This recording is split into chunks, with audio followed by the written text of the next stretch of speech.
The battlefield stretched endlessly beneath the crimson sky of Nexus Prime, littered with the wreckage of both human and Viridian vessels. Commander Nyxus lay trapped beneath the twisted metal of her fallen ship, her crystalline armor cracked and her purple blood seeping into the ash-covered ground. The proud warrior of the Viridian Empire now found herself unable to move, her lower body pinned by the very technology that had once given her such confidence in battle. Pain pulsed through her body with each labored breath, her silvery eyes scanning the desolate landscape for any sign of rescue. But she knew the truth. Her squadron had retreated, believing their commander had fallen in the initial assault. The humans' devastating counterattack had scattered her forces, leaving behind only the dead and dying. A sound caught her attention, footsteps crunching through the debris. Nyxus's heart raced as she recognized the distinct cadence of human boots. Her hand instinctively reached for her plasma blade, but the weapon lay just beyond her grasp, a cruel reminder of her vulnerability. The footsteps grew closer, and then he appeared, a human male in medical corps armor, his helmet removed despite the toxic atmosphere. His dark skin was streaked with soot, and his eyes showed a weariness that spoke of too many battles, too many deaths. The patch on his shoulder identified him as Marcus Hayes, combat medic. "Don't move," he said, his voice surprisingly gentle as he knelt beside her. "You've got severe crushing injuries." Nyxus bared her teeth, displaying the bioluminescent markings that marked her as a high-ranking warrior. "Stay back, human. I would rather die than accept your false mercy." Marcus didn't flinch at her display, instead pulling out a medical scanner. "That can be arranged, but I'd prefer to save your life if you'll let me." The device hummed as he passed it over her body. "3 broken ribs, internal bleeding, and your left leg is crushed. Without treatment, you've got maybe an hour." "Why would you help me?" Nyxus spat, her voice thick with suspicion. "Your kind are nothing but savages, destroying everything you touch." Marcus began unpacking his medical kit, his movements precise and practiced. "Funny, we say the same thing about you. But right now I'm not seeing a Viridian commander, I'm seeing someone who needs help." Before Nyxus could protest further, Marcus injected her with something that made the pain recede like a tide pulling back from shore. Her mind remained clear, but the agony that had been consuming her thoughts diminished to a dull ache. You're using human medicines on me?" she gasped, equal parts horrified and fascinated by how quickly the treatment worked. "Universal synthesized painkillers," Marcus explained, now examining the debris pinning her down. "Designed to work on any known species. We're not as primitive as your propaganda suggests." Nyxus watched in confused silence as Marcus worked to stabilize her condition. His hands were steady, his focus absolute. This wasn't how humans were supposed to act. They were supposed to be violent, cruel, interested only in conquest and destruction. Yet here was one, spending precious resources to save an enemy. "I need to lift this debris," Marcus said finally. "It's going to hurt even with the painkillers ready." Nyxus wanted to refuse to maintain her dignity as a Viridian commander, but survival instinct won out. She nodded once sharply. Marcus activated a portable gravity nullifier, and the weight crushing her began to lift. Pain shot through her body despite the medication, and Nyxus couldn't suppress a cry of agony. But Marcus worked quickly, pulling her free with surprising gentleness. As he began treating her injuries directly, Nyxus studied his face. There was no triumph there, no sense that he was keeping score or expecting gratitude. He simply worked, as if helping an enemy combatant was the most natural thing in the universe. "Why," she asked finally, her voice barely a whisper, "why help someone who would kill you without hesitation?" Marcus paused in his work, meeting her gaze directly.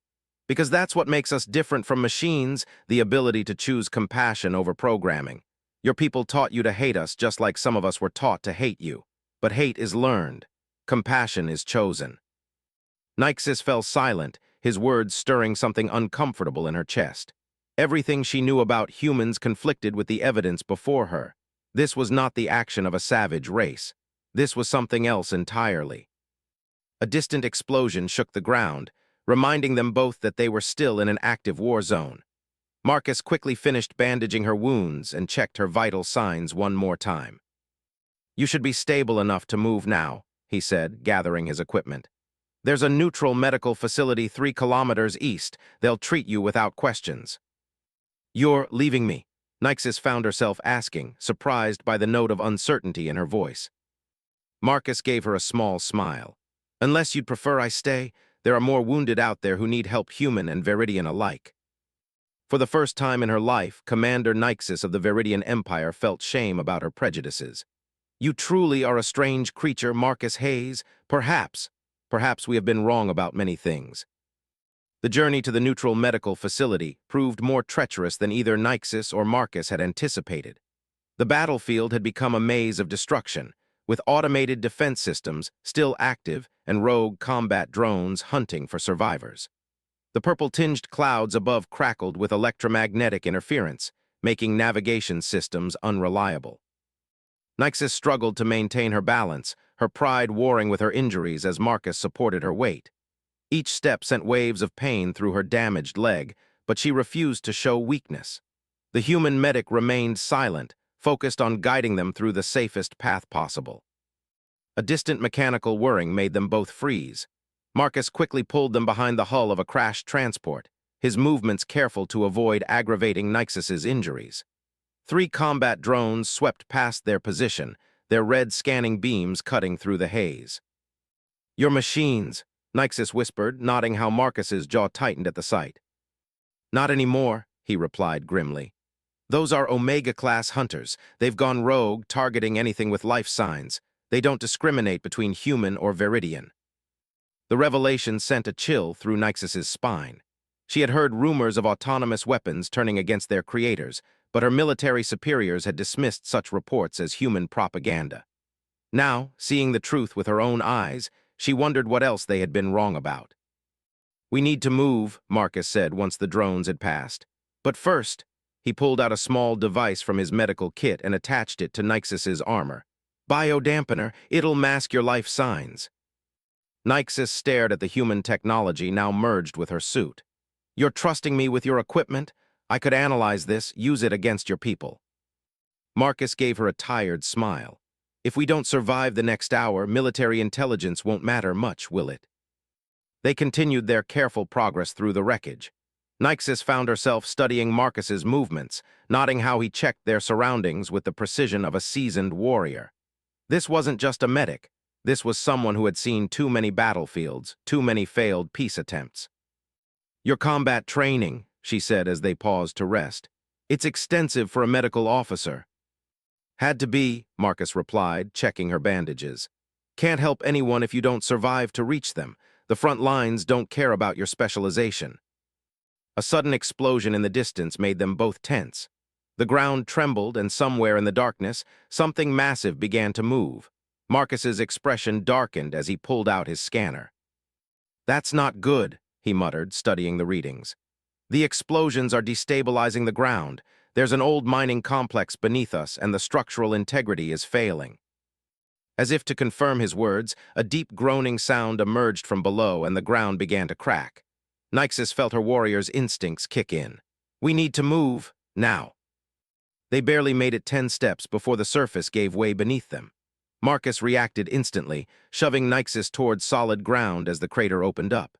She landed hard, crying out as pain shot through her injuries, but when she looked back, Marcus was gone, swallowed by the darkness below.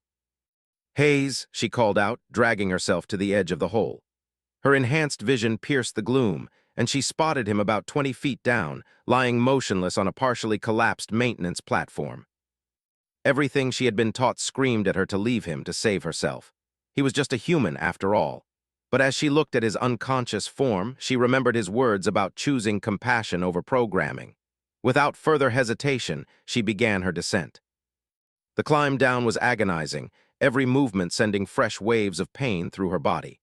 She found him breathing but unresponsive, a nasty gash on his forehead. With trembling hands, she opened his medical kit and began applying the very treatments she had watched him use earlier. "You better not die, human," she muttered as she worked. "I refuse to be indebted to a corpse." His eyes fluttered open as she finished securing the bandage. Did you just save my life?" he asked, voice weak but amused. "I was merely returning equipment to its owner," she replied stiffly, but there was no real hostility in her tone. "Can you move?" Marcus slowly sat up, wincing. "Yeah, but we've got a bigger problem." He pointed to their surroundings. They were in some kind of ancient tunnel system, its walls covered in strange markings that seemed to pulse with a faint blue light. These tunnels, Nyxis breathed, recognition dawning in her eyes. They're not from mining operations, these are precursor ruins. Precursor? Marcus asked, using her arm to pull himself up. You mean the ancient civilization both our peoples have been studying? Nyxis nodded slowly, her gaze fixed on the mysterious symbols. My people believed humans were destroying these sites, using them for weapons research. It was one of the reasons we... She trailed off, the weight of decades of misunderstanding suddenly heavy in the air. And we thought the same about you, Marcus added quietly. Funny how fear works, isn't it? Makes us see enemies everywhere we look. A distant mechanical screech echoed through the tunnels, reminding them of their immediate danger. Marcus checked his scanner again, frowning at the readings. The surface is completely unstable now, he reported. But these tunnels might lead us to the medical facility if they don't collapse on us first. Nyxis found herself smiling despite the situation. Trapped underground in ancient ruins with a human, hunted by rogue machines, and possibly about to be crushed to death. My superiors would say this is a fitting punishment for trusting one of your kind. And what do you say? Marcus asked, meeting her gaze. She helped him to his feet, supporting him as he had supported her earlier. I say we prove them wrong, both our peoples. Precursor tunnels stretched before them like veins of luminescent crystal, their walls pulsing with that strange blue light that seemed to respond to their presence. Marcus and Nyxis moved carefully through the ancient corridors, each supporting the other's weight, their earlier hostility replaced by a wary partnership born of necessity. Marcus's scanner crackled with interference, the ancient energy signatures playing havoc with his equipment. These readings don't make sense, he muttered, adjusting the device. It's like the whole complex is alive somehow. Nyxis traced her fingers along one of the glowing symbols, her silvery eyes reflecting the ethereal light. The Viridian archives speak of precursor technology being semi-sentient, but we never found proof, until now. She paused, studying the pattern of symbols. These aren't just decorative, they're telling a story. Can you read them? Marcus asked, nodding how the light seemed to intensify under her touch. Partially, my people have spent generations studying precursor language. She moved along the wall, her voice growing more concerned with each symbol. This speaks of a great darkness, a threat that consumed worlds, the precursors. They were running from something. A deep vibration shuddered through the tunnel, dislodging ancient dust. Above them, the sound of combat drones could still be heard, muffled but persistent. They were being hunted, but by what exactly, neither was certain anymore. Here, Nyxis said suddenly, stopping at a section where the symbols formed a complex circular pattern. This is different. It's a warning, but... Her voice trailed off as the circle began to rotate, responding to her presence. The wall split open with a grinding sound, revealing a hidden chamber. Inside, suspended in a field of energy, floated what appeared to be a data crystal, its surface covered in the same pulsing symbols as the walls. That's impossible, Nyxis breathed. A fully intact precursor memory core, my people have only found fragments before. Marcus stepped closer, his medical scanner suddenly lighting up with new readings. Whatever it is, it's generating massive energy signatures, similar to... He stopped, his face paling. Similar to the combat drones above us. Nyxis turned to him sharply. What are you saying? The drones going rogue, turning against both our species. What if it wasn't a malfunction? Marcus's voice was tight with realization. What if something was controlling them, something old, something that's been waiting? Before Nyxis could respond, a new sound echoed through the tunnels, a rhythmic clicking, like metal on stone, but organic somehow. Both warriors tensed, recognizing the sound of approaching danger. We need to take the crystal, Nyxis said quickly. Whatever's happening, whatever's hunting us, this might be the key to understanding it. Marcus nodded, pulling out a containment field generator from his medical kit. Never thought I'd be using this to preserve ancient alien tech instead of biological samples. Working together, they carefully extracted the crystal from its energy field. The moment it was secured in the containment unit, the blue light in the tunnels dimmed, plunging them into near darkness. Only their helmet lights and the crystal's pulsing glow remained. The clicking sounds grew closer, accompanied now by an electronic whine that set their teeth on edge. Marcus's scanner began displaying erratic readings. Multiple contacts, he whispered. But these signatures, they're not just machines. They're hybrid, like something's merged organic and mechanical components. Like the legends, Nyxis said, her voice barely audible. The darkness that consumed worlds it didn't just destroy, it corrupted, transformed. The precursors weren't just running, they were trying to warn us. A shadow moved at the edge of their light, something that shouldn't exist, a twisted mass of metal and flesh, its movements jerky but purposeful. More shapes appeared behind it, each more horrific than the last. The drones above, Marcus realized. They're not malfunctioning, they're being transformed, just like whatever these things used to be. Nyxis activated her plasma blade, its purple glow casting strange shadows on the ancient walls. The war between our peoples, what if it was engineered? What if something wanted us fighting each other instead of seeing the real threat? Marcus readied his own weapon, a sonic pulse rifle calibrated for both defense and medical use. The enemy of my enemy is about to wish they had never woken up, Nyxis finished, a fierce grin spreading across her face. The creatures lunged forward, their bodies a nightmarish fusion of ancient technology and corrupted flesh. Marcus and Nyxis stood back to back, their previous prejudices forgotten in the face of a horror neither of their species had imagined possible. "Still think humans are the worst monsters in the galaxy?"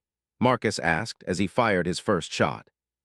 Nyxis's plasma blade sliced through the nearest creature, its touch causing the corrupted flesh to sizzle and burn. "Ask me again if we survive this, Hayes. I might surprise you with my answer." The battle that followed would reshape both their understanding of the universe and their places in it. For in those ancient tunnels, beneath a battlefield where their peoples fought a meaningless war, a human medic and a Viridian warrior discovered that some threats transcend species, and some alliances are forged in the darkest of places. The battle against the hybrid creatures pushed both Marcus and Nyxis to their limits. They fought with the desperate precision of veterans, each covering the other's weaknesses as if they had trained together for years. Marcus's sonic pulse rifle disrupted the creature's mechanical components, while Nyxis's plasma blade cleaved through their corrupted organic parts. But for every monster they fell, two more seemed to emerge from the shadows. The ancient tunnels echoed with the sounds of combat and the inhuman shrieks of their enemies. The precursor crystal in Marcus's containment unit pulsed brighter with each creature that approached, as if responding to their presence. "The crystal," Nyxis called out as she ducked under a swinging mechanical limb. "It's not just a memory core, it's a key to something." She spun, her blade leaving trails of purple light in the darkness. "These abominations, they're trying to get to it." Marcus fired another burst, the sonic waves causing one of the creatures to convulse and collapse. "Then we need to figure out what it unlocks before they do." He checked his scanner, now heavily modified to interpret the crystal's energy signature. "There's a massive power source deeper in the complex. If I'm reading this right, it's some kind of control center." They fought their way through the tunnels, each step a battle for survival. Their injuries from earlier slowed them down, but adrenaline and determination kept them moving. The horror of their situation was balanced only by the growing trust between them, a human and a Viridian, fighting as one against an ancient evil. "Hayes," Nyxis shouted suddenly, her enhanced vision catching movement above. "The ceiling." Marcus looked up just in time to see several creatures crawling along the ancient stone, their cybernetic components allowing them to defy gravity. He raised his rifle, but Nyxis was faster. Her plasma blade extended to twice its length, sweeping in a wide arc that sent the monsters crashing to the ground in pieces. "I thought you said humans were savages," Marcus quipped as they pressed forward. "But you're the one taking them apart." Nyxis's bioluminescent markings pulsed with exertion. "Perhaps I'm learning to appreciate the savage approach." There was almost humor in her voice, despite their dire situation. "Besides, these creatures prove there are far worse things than humans in the universe." They reached a massive circular chamber, its walls covered in the same pulsing symbols they had seen before. In the center stood a towering pillar of light, stretching from floor to ceiling. The crystal in Marcus's containment unit resonated with it, its glow intensifying. "This is it," Nyxis breathed, her eyes scanning the ancient text. "This chamber, it's not just a control center, it's a communication hub. The precursors built these facilities across the galaxy, linked together as an early warning system." Marcus studied his scanner readings. "Warning about what, these creatures?" "No," Nyxis's voice was grim. "Warning about what created them. Look at these symbols, they speak of a consciousness, something that exists in the space between spaces. It doesn't just corrupt machinery, it corrupts minds, turns whole species against each other. Understanding dawned on Marcus's face. The war between our peoples, you think this thing orchestrated it, kept us fighting each other so we wouldn't notice the real threat. Before Nyxus could answer, a new sound filled the chamber, a deep, resonating hum that made their bones vibrate. The pillar of light flickered, and within it images began to form. They saw flashes of other worlds, other battles. Humans and Viridians fighting while shadows moved in the background, slowly corrupting their technology, their soldiers, their very civilization. By the stars, Nyxus whispered, we've been blind, all this time wasting our strength fighting each other while this darkness spread. The images shifted, showing more recent events. The combat drones above weren't the first to be corrupted. The process had been happening for years, slowly, carefully, preparing for something bigger. A massive crash behind them announced the arrival of more hybrid creatures, these ones larger and more heavily augmented than before. They moved with terrible purpose, their mechanical components gleaming with an unholy light. Marcus readied his rifle, standing shoulder to shoulder with Nyxus. The crystal, it must be able to activate this facility, maybe warn others. Then we need to buy time, Nyxus said, her plasma blade humming to life.